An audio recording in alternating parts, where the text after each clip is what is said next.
All right, everybody, this is Dr. Hathcock again, and what we're going to look at now is, really John Brown's raid on Harper's Ferry, the role that that played in the election of 1860, and then ultimately the decision by the southern states to secede from the Union, which then is the beginnings, the triggerings of the U.S. Civil War.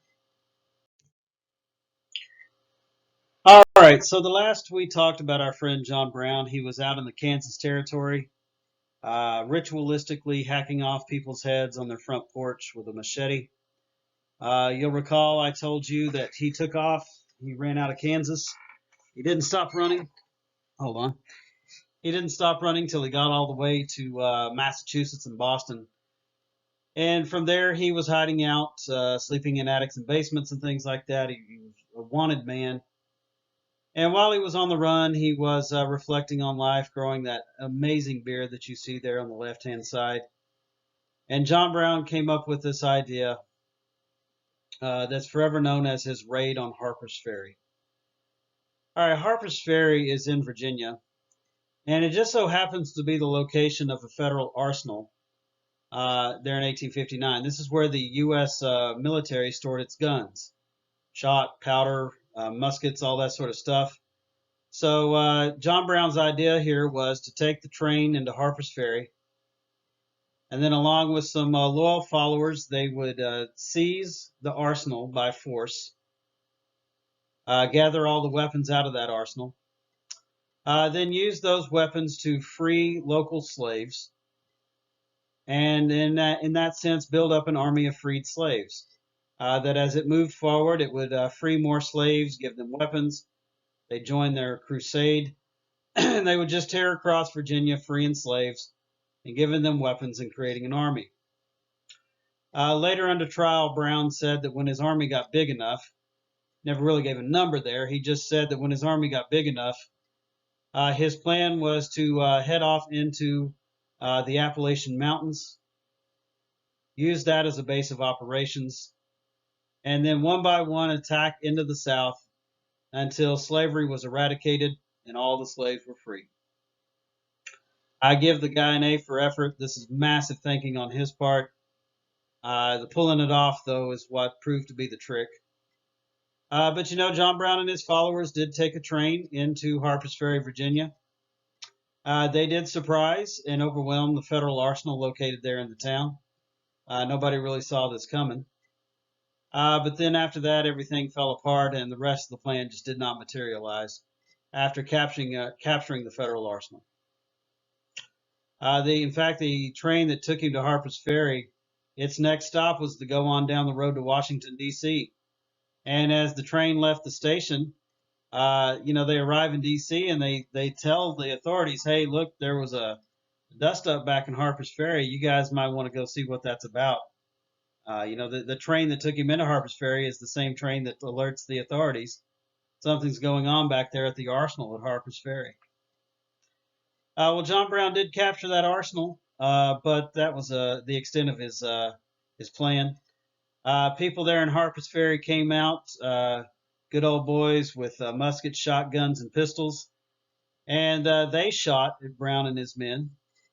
Eventually, the military itself would show up and deal with John Brown and his men.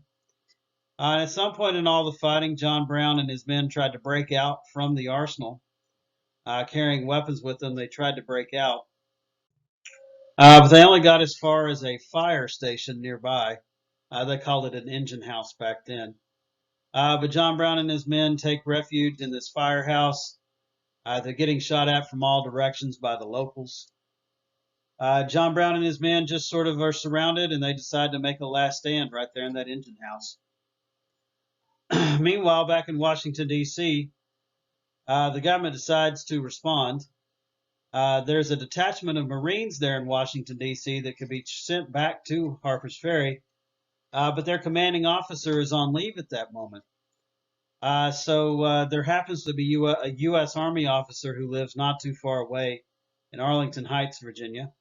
A fellow by the name of Robert E. Lee is asked by the government if he'd be so kind as to lead Marines back to Harper's Ferry and deal with this situation. Lee's in the Army. The men he'll be commanding are Marines.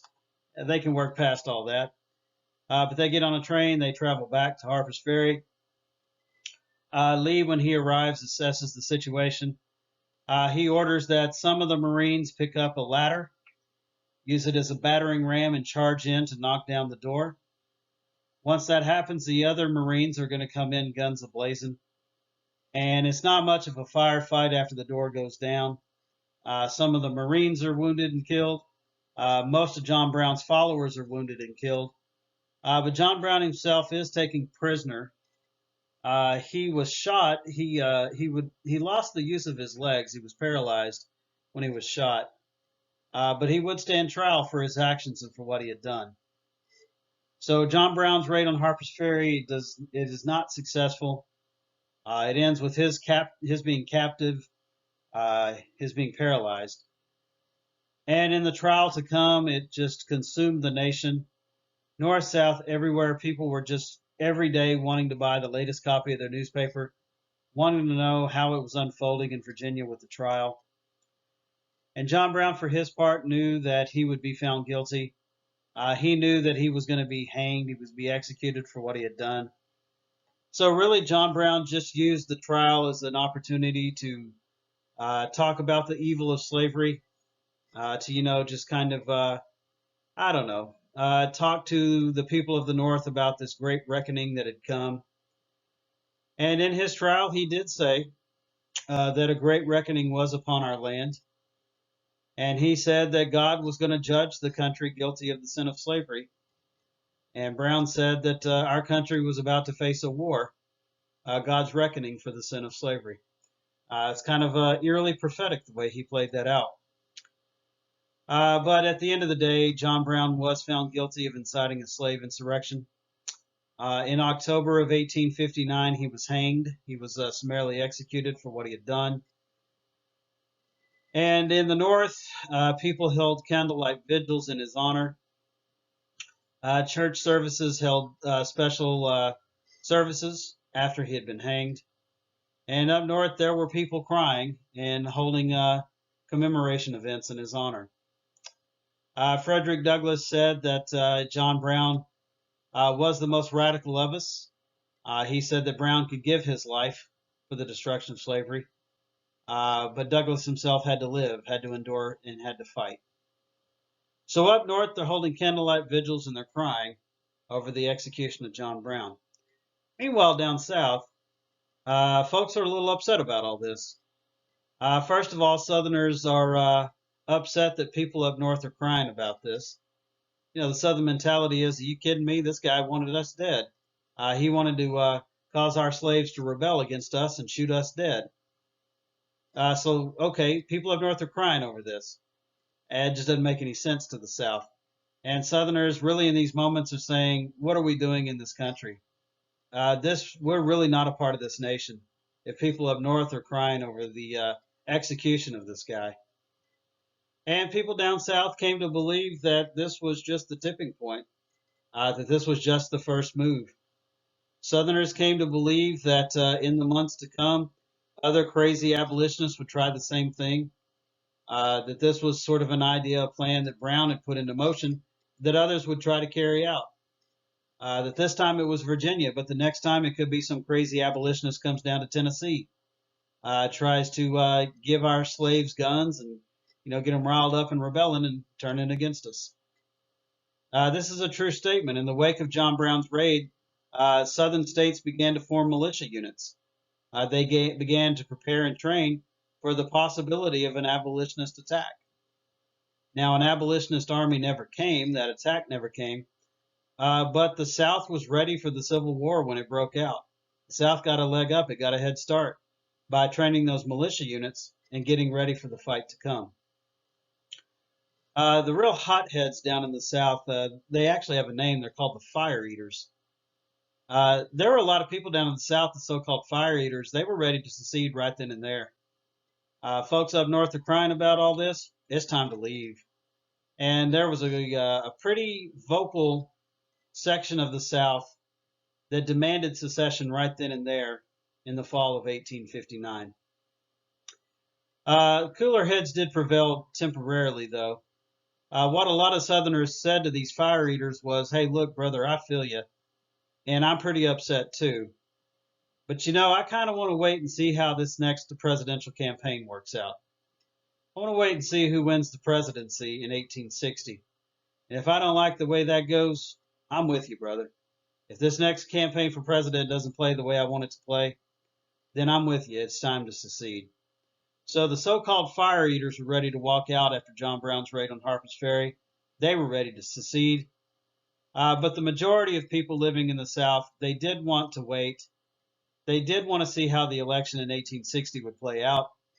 But if that didn't play out the way they wanted it to, then yes, a lot of Southerners were ready to secede. Just depended on how that 1860 campaign worked out. Well, in this election of 1860, it looks complicated at first glance, but I promise you, once you know what happened to the Democrats, it's not that hard at all. When the Democratic Party met in 1860 to hold its convention, the lead dog really was Stephen Douglas. Most people just assumed that Douglas would be the nominee of the Democratic Party there in the 1860 campaign. But as the Democrats met, the mood and the situation in the country was changing day by day. And Southern Democrats, as they came to that convention, they were looking for someone who 100% supported the institution of slavery. Now, you recall Stephen Douglas in Freeport, Illinois, during the Senate campaign, had made that statement that we call the Freeport Doctrine, where he said that he himself did not own slaves, nor did he want to, but who was he to deny another man that right? That didn't sit well with Southern Democrats as they arrived at the convention. That was not an out-and-out endorsement of the institution of slavery. Also, Southern Democrats at the convention were demanding that the party adopt the federal slave code for the territories. Again, we talked about that previously, that idea where the Congress and the president agreed that you could take your slave property out to the West. Well, Douglas could not support the federal slave code for the territories, and Douglas was the guy who said what he said at Freeport. So Southerners who were members of the Democratic Party walked out.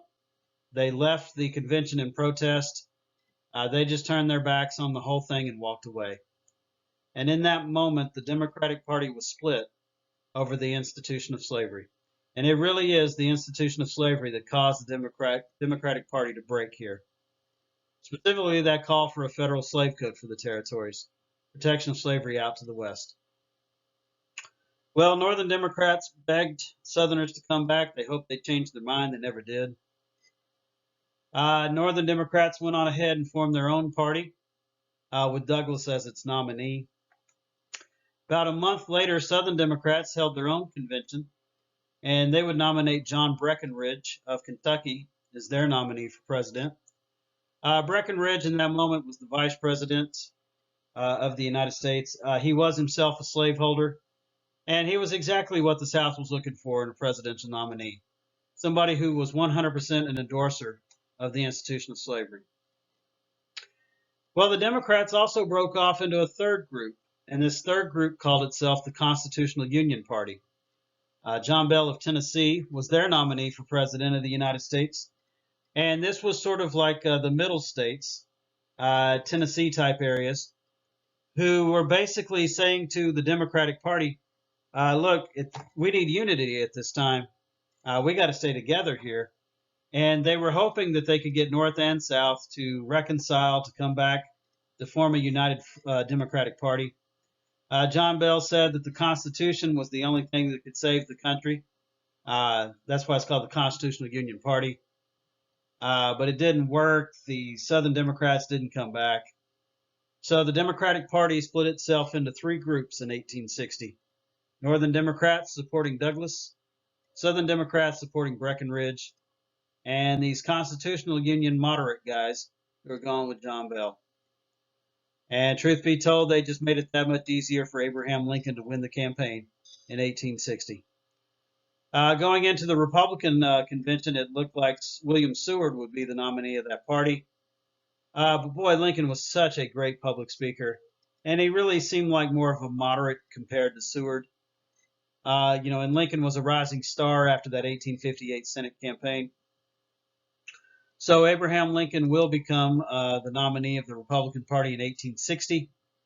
And his platform in the campaign was really the same as Fremont's had been back in 56. Lincoln stood for industry, railroad, banks, high protective tariff, homestead law. He also made it very clear in the 1860 campaign that he did not want to destroy slavery in the slave states, but he also made it very clear that he would not allow slavery to spread out west into the territories. He was charged as being a radical abolitionist for making those statements, but he really was anti-slavery. He's looking for a political solution more than anything else. But when the American people go out to vote, Abraham Lincoln gets 59% of the electoral vote to go on to be the next president of the United States. If there's a crazy thing happened in this campaign down south, Lincoln's name wasn't even on the ballot. Like if you went in to vote in Texas in 1860, Abraham Lincoln was not on that ballot. You had 3 names to choose from, and Lincoln's just wasn't one of those names. So if anyone wasn't playing fair in this political contest, it was the South by leaving Lincoln's name off the ballot.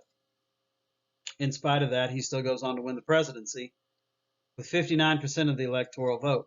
You can see there Breckinridge comes in second place. John Bell comes into third. And poor old Stephen A. Douglas, it's like his whole life was like orchestrated for this moment, this run for the presidency. And all he could do was get Missouri and half of the state of New Jersey. By the way, poor old Douglas, he wore himself ragged in this campaign. For real, like he passed away in the summer of 1861. Just a defeated, frail man. All right, well, Lincoln goes on to win this campaign in November of 1860. So a lot of Southerners said, I'm ready to secede, but let's wait and see how the election plays out. Well, from a Southern perspective, it didn't play out the way that they had hoped. So a Republican has won the White House. If you remember back in 1856, they said that if a Republican should ever win the White House, it was time to secede. So Lincoln will be sworn in on March the 4th, 1861. And from in that in between, November of 1860 to March the 4th of 1861, the South wasn't kidding. It began to go through the process of seceding from the United States of America. Of course, it was South Carolina that was the first to go. In mid-December 1860, South Carolina secedes from the Union. There on the right-hand side of our slide, that's a very famous newspaper headline from the Charleston, South Carolina Mercury. The Union is dissolved. South Carolina is the first to leave there in December of 1860. South Carolinians were proud of that fact, and I'm sure wherever he was, John C. Calhoun was proud of his home state for being the first to leave. But that's the only one to leave in 1860 was South Carolina. The others at least waited until after the holidays. But then in January of 1861, you had more states beginning to secede. In February of 1861, Texas seceded as well. So what we say is in the first wave of secession, December 1860 to February of 61, 7 states seceded from the Union by February of 1861. In Texas, it was a really close vote. It was actually a lot closer than you'd think. The governor of the state at that moment, Sam Houston, begged the state to reconsider. But in spite of Sam Houston's pleas, the people of Texas seceded anyways. Well, those 7 states sent representatives to Alabama. And later in February of 1861 in Alabama, something called the Confederate States of America was born, or the CSA. The Confederacy is born there in February of 1861. Let's see, the Confederate States of America draft a constitution that's very similar to the U.S. Constitution, but they also made it very clear that they stood for some very key things. In the Confederate States of America Constitution, it was clearly written that slavery was a God-given right of every citizen of the nation. Let's see, the vice president of the Confederacy, a guy named Alexander Hamilton Stevens, gave something called the Mudsill speech. And in that speech, Alexander Hamilton Stevens said that the entire Confederate society was built upon this mudsill, this idea that the black man is inferior to the white man, and that slavery was a God-given right. So as this thing is being formed, this Confederacy, they're making it very clear that they stand for slavery, that it is a God-given right, that the whole purpose of this government is for the institution of slavery. And in the war to come, what they're fighting for is the preservation of slavery and the right to extend slavery out to the West as well. Jefferson Davis will be named the first president, well, actually the only president of the Confederacy. At first, he was named that on an interim basis. But then later on in 1861, they held elections, and he was voted into the office. And Jeff Davis would go on to be the one and only president that the South would ever have. So those 7 Confederate states have broken away in the first wave of secession. They formed their own nation. They've got a president. They've got a government. Very quickly, they'll form an army and a navy. And if you ask me, they did secede. They did leave the nation, and they created their own nation, the Confederate States of America. Lincoln has not even been sworn in as the next president of the United States yet. And already 7 states are out and have formed this new nation of the Confederacy. One more thing about the Confederate States of America. They also made it very clear that the federal government would be weak, that it could only tax or tariff in times of emergency, such as war. But the Confederacy also made it very clear that the states would be powerful, that the states would be in charge. So this is very much like that Articles of Confederation government that we talked about so long ago. In breaking away, the South said, "We are the true heirs of the American Revolution. We're forming the type of government our founding fathers intended for this country to be." But again, these guys who formed the Confederacy didn't read the rest of the history book, because those same founding fathers recognized that states' rights didn't work, that state power didn't work, and those same founding fathers are the ones who drafted a stronger government with the Constitution. Okay, well, the last desperate hope for peace came in the form of the Crittenden Compromise. This is put forward by a fellow named John J. Crittenden. He's from Kentucky. He's in the United States Senate. And John J. Crittenden came up with 2 proposals that he believed could stave off disaster and stop the Civil War. His Crittenden Compromise works like this. Number 1, he wanted to make an amendment to the Constitution guaranteeing and protecting slavery in the slave states.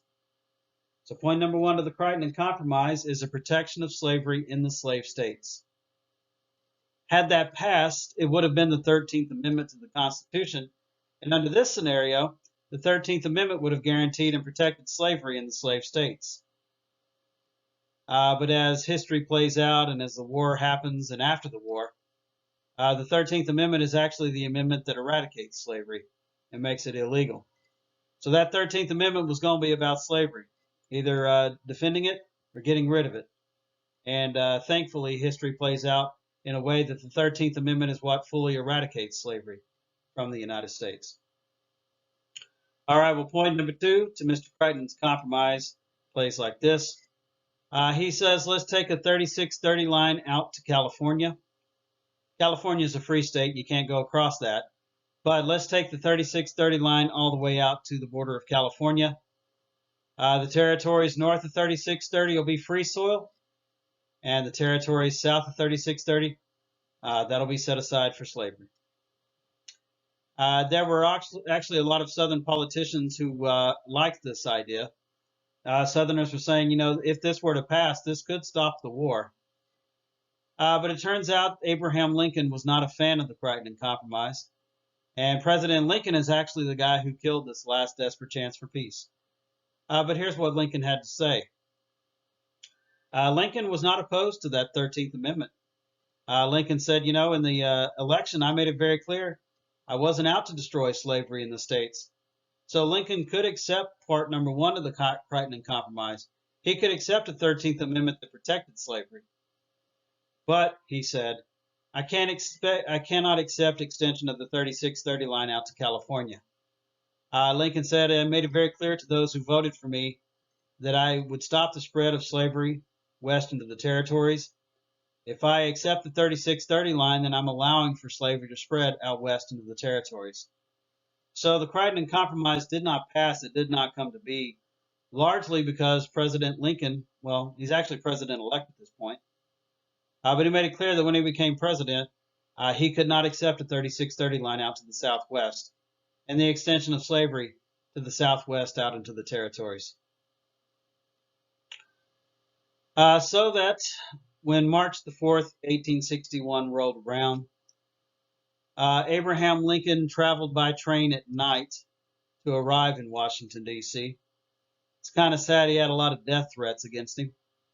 He had to hire some guards to protect him. And he actually dressed up like an old woman wearing a black dress and a veil over his face because they were so afraid for his life as he traveled to Washington, D.C. The mood in Washington, D.C. on Inauguration Day was very somber. It wasn't very festive. Lincoln gave a wonderful inaugural address, though, in which he called upon the South to listen to the better angels of our nature and to come to realize that we were all Americans and that we should be together as a country.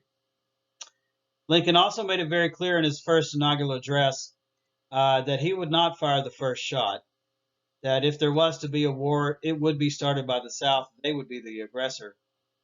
But he also made it very clear that if aggressive action was taken, he would respond in kind, that he would stand up for the country. All right, well, in looking at Lincoln's view of secession, letter E, number 1 here on our slide, this really does matter in what's to come. There were a lot of people living in the North who said, you know what, just let the South leave. It's like having an operation to get rid of cancer or something. People said, let the errant sisters go on their way. And there are a lot of people up north who said, just let the South leave. We don't need a war. Just let them go. But Lincoln disagreed with that assessment. He couldn't just let the South leave. And that gets into his view of secession. This is why he could not let the South just walk. This is why he decided to make the stand and fight. Okay, number 1 in Lincoln's view of secession. He said it would be a failure of democracy to let the South leave. Failure of democracy. He said, look, there was an election. It was fair and square. In fact, if anyone cheated, it was the South by leaving his name off the ballot. He played by the rules, and the rules said that he is President of the United States. So you don't get to just leave the United States. You don't just secede because you don't like who the President of the United States is. If you're in the Union, you play under the rules of the Constitution. You have to accept the outcome of the election. So Lincoln said, we can't play like that. We can't just have states leaving as they please. What's going to happen 20 years later? Is Wisconsin going to decide to secede because they don't like the way the election played out? And then 50 more years down the road, you elect a president and New York gets mad and secedes. And you won't have a country left, right? If you just allow states to secede because they don't like who wins the presidency that given year. So it would be a failure of democracy in that way. Lincoln also said it would be a failure of democracy because it would prove to the rest of mankind that we can't govern ourselves. That democracies don't work, that we need kings, authoritative figures over us to tell us what to do. I also fear to be a failure of democracy because it would be a proof that the democratic process itself doesn't really work. All right, the second reason for Lincoln making this stand in his view of secession is there's a lot of government property down south that he can't just let walk without a fight. You got military bases down south, naval bases, you've got federal courthouses, federal buildings. You can't just let all of that U.S. government property walk without a fight. You're talking about, at that point, hundreds of thousands, millions of dollars worth of property down in the South. And hey, look, taxpayers in Ohio Their tax dollars paid for those military bases down in Texas or that Harper's Ferry Arsenal over there in Virginia. So there really was too much property owned by the people of the United States to just let it walk away without a fight. In our lifetimes, I remember when Barack Obama was elected president, first time. Boy, there were a lot of people who were upset. And especially here in Texas, there were people talking about we need to succeed from the Union. And they literally typed it that way, SUCCEED. They misspelled the heck out of it. And my attitude was one of, well, you should probably learn how to spell secede before you go talking about it. But anyways, it kind of made me laugh because I thought to myself, okay, yeah, the United States government is just going to let Texas walk away without a fight. They're just going to let Fort Hood and the military and Air Force bases across the state just walk without a fight. No problem at all. U.S. government's not going to try to stand up for its property like Fort Hood and various Air Force bases. And that's the case here in 1861. It's the case in today's world, too. There's no way the federal government's just going to let all that military hardware and all of its property walk without a fight. So that was point number 2. And point number 3, there's a lot of legacies involved here. Not only his legacy, but the legacy of the Republican Party. Lincoln understood that going forward, history was watching. And history was watching every moment of this. And he knew that at some point in the future, some damn fool would be standing in front of a classroom of people talking about these moments, explaining what happened to these moments. And Abraham Lincoln hoped that that damn fool might have some nice things to say about him when the history lessons were being given.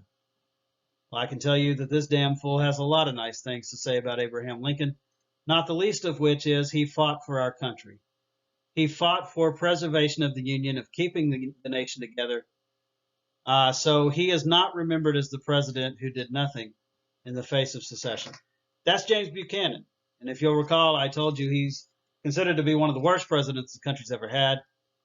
Well, Lincoln is considered to be probably the best we ever had because he stood for union. He stood for preservation of the country. We built some really big statues in honor of Abraham Lincoln because he held the country together in those times. But the Republican Party's legacy was at stake here as well. I mean, look, imagine this. The Republican Party does nothing in the face of secession. It lets the South leave. And 4 years later, there's another campaign. And the Republicans get out there and say to the people of the North, boy, be sure you vote for us, right? We're the party of cowards that did nothing in the face of a fight. Hey, don't forget to vote Republican here, right? Yeah, I doubt that that Republican Party would have lasted much longer after that for being cowards and not keeping the country together. But the Republican Party and Lincoln, they stand for union. They fight. They will end this rebellion. And last I checked, the Republican Party is still around. It's still one of our big two. And a lot of that goes to these moments and what happened here with the Republican Party making that stand for union. So Lincoln's view of secession led him to fight. It led him to stand up for our country and not allow the South to just simply walk away and secede. All right, well, there was a tense situation brewing in America. It was like a powder keg ready to blow. And all across the South, military bases were falling into the hands of the Confederacy. Imagine being on a military base down in Texas, for example. U.S. Army's got some post in Fort Worth, Texas. And some Confederate forces walk up to your military base, your fort, knock on the door, and say, hey, look, boys, this is a real simple proposition. If you guys will surrender your weapons now and walk out of this military base, we won't take you prisoner. You're free to go back home to wherever the heck it is you live. But this is a one-time offer. If you don't take the offer now, and if we have to fight to take this military base, any of you who are captured when it's over with will be put in a prison. We won't just simply allow you to walk back home to where it is you live. I guess you could make a fight, right, at that military base in Texas. You could make a valiant last stand. But you're surrounded by Texas. You're surrounded by Confederate forces. So one by one, military bases across the South were falling into Confederate hands. with that real simple offer. Give it up now, we won't take you a prisoner. But if you stay and fight, yeah, you're going to be held in a prison. But there was one military base in Charleston, South Carolina that was a little bit different. And it was a coastal defense known as Fort Sumter. Looking at the bottom right-hand corner of our slide here, Fort Sumter was out in the Charleston Harbor, the Charleston Bay. Fort Sumter had been built to defend the city of Charleston from a possible naval attack. And it's surrounded by water. It's not surrounded by land. So that when Confederate forces go out to Fort Sumter to demand its surrender, they have to travel by boat. It's not that easy to get to it. Well, the commander of Fort Sumter, a fellow by the name of Major Anderson, was given the same offer by Confederate forces there in Charleston. He was told that he could surrender, and if he did, his boys would be allowed to leave. They could go free. But if he stayed and they had to fight, they'd be held as prisoners. Well, Major Anderson refused the offer. Major Anderson refused to surrender his military base to the Confederacy. And in that way, in that moment, Fort Sumter sort of became this bigger symbol of things. It became this act of Northern defiance against the demands of the South. People up north were hoorahing for Fort Sumter. You know, way to go, way to stick it to them, if you will. So from a Northern perspective, Fort Sumter was an act of defiance. It was a stand against Confederate demands. But the real danger of Fort Sumter lay with the Confederacy, because this government is just getting started. Guys like Jefferson Davis are trying to govern a new nation. And from a Confederate perspective, Fort Sumter had to be captured. It had to be taken by force. Because, like, here's what's happening.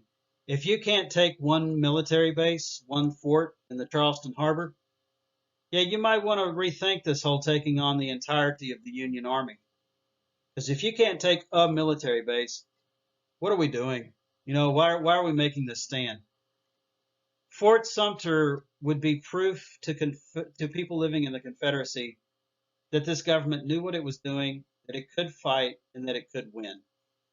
So the real danger in Fort Sumter was, from a Confederate perspective, it had to fall, it had to be taken by force to prove to people living in the South that the Confederacy had power, that it could govern, that it could do things.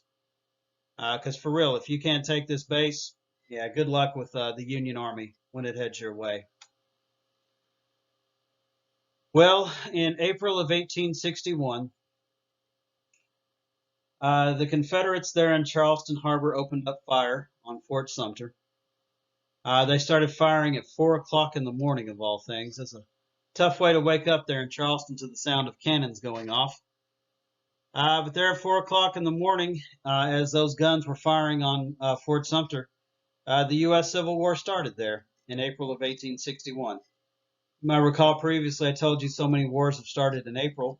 Here's another one with this war starting in April of 1861.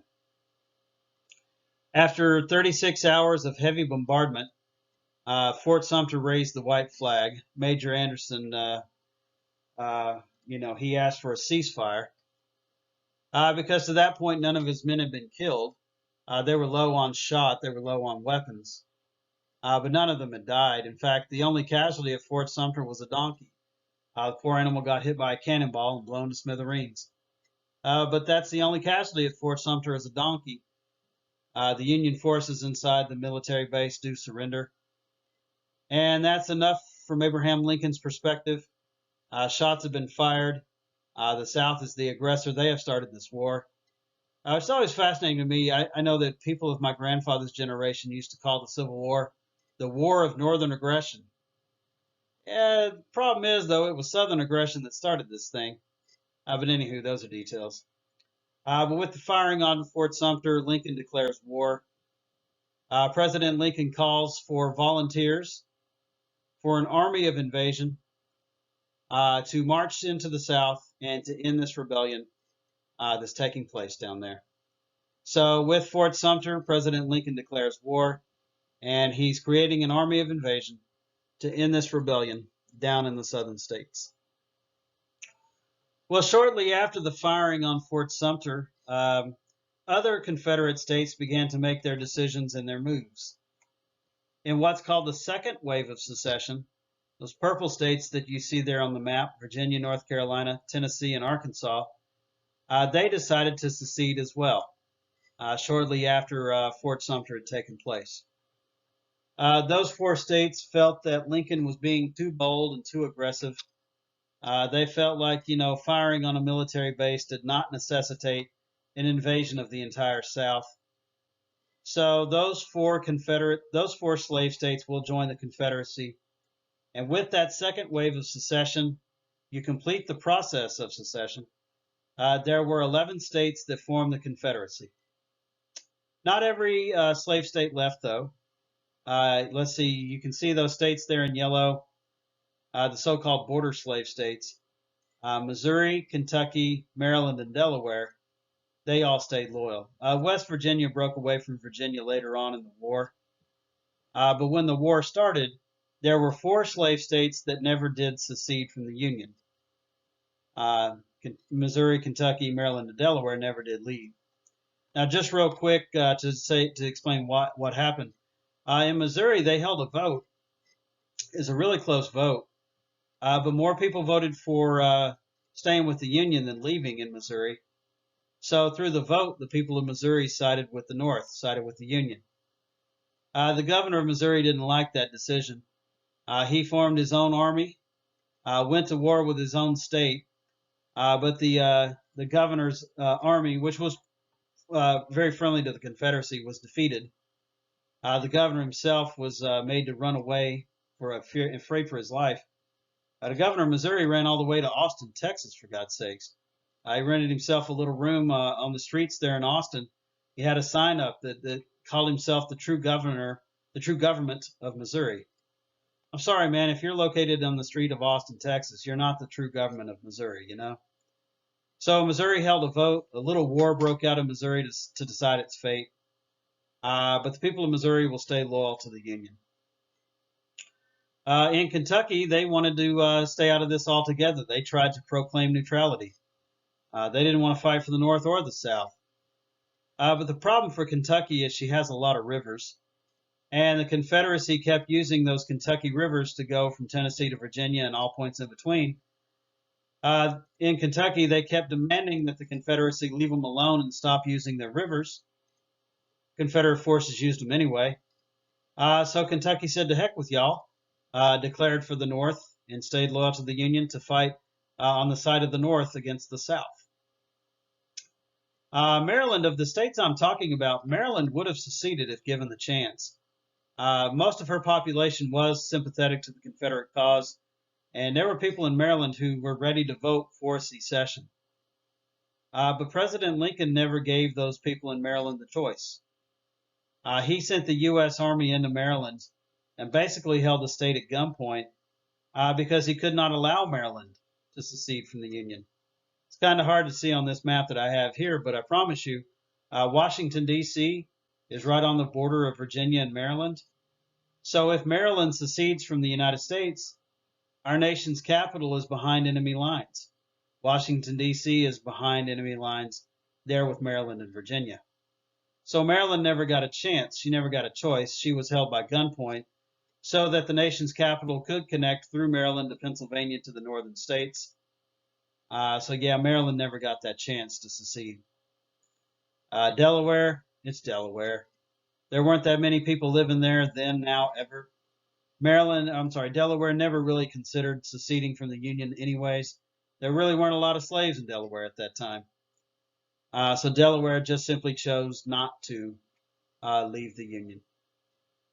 All right, well, we've got 11 states that have broken away to form a confederacy. With that, we have the completion of secession. 11 states formed the Confederacy. Not every slave state left the Union, though. As I explained, there were the border slave states that stayed loyal. And now looking at comparative resources, really the North had everything that you need to win this war. As I explained earlier in our semester, the North had money, industry, immigration, population, whatever you want to put that as. They had science on their side. inventions, industry, all that stuff. The North really had everything that you needed to win a war. Which begs the question, what the heck was the South thinking at that point? Why did they break away like that? Well, the South did have some advantages going for its side. Number one, the war is going to have to be waged in the South. The South does not have to attack the North here. The North is going to have to attack the South. The South would be just fine if nobody attacks anybody, and they just get to go on being the Confederacy. But the only way to really end this war is for the North to invade the South. It is harder to attack than it is to defend. The South has that advantage of all it has to do is defend. It knows the terrain, it knows the area better. So that's one advantage that the South has, is all they have to do is defend. Also, if they can prolong this war, just make it drag on and drag out, they believe that at some point folks up north will grow tired of the conflict and sue for peace. So there's that. Another advantage that the South has is its better generals. Robert E. Lee, for example, is an absolute advantage.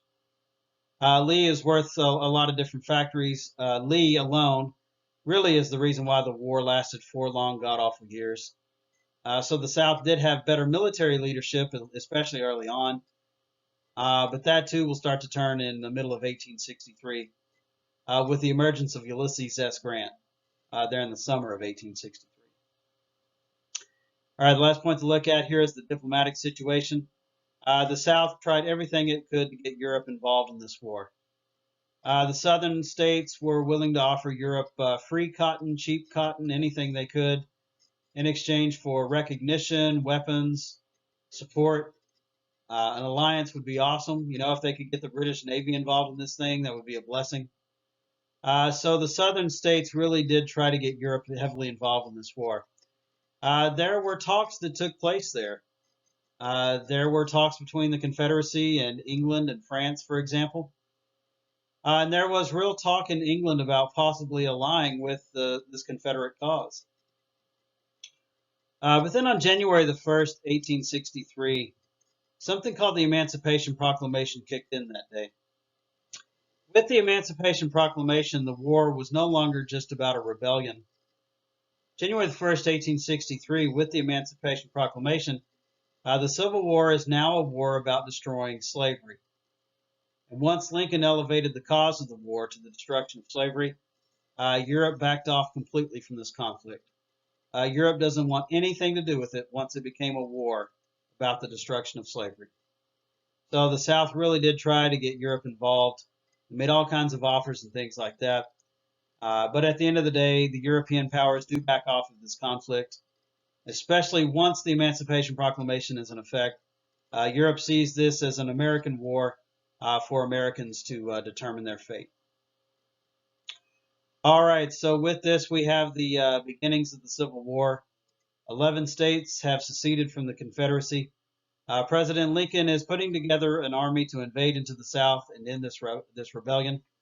And in our next final topic of the semester, we'll look at that Civil War and how the whole thing played out.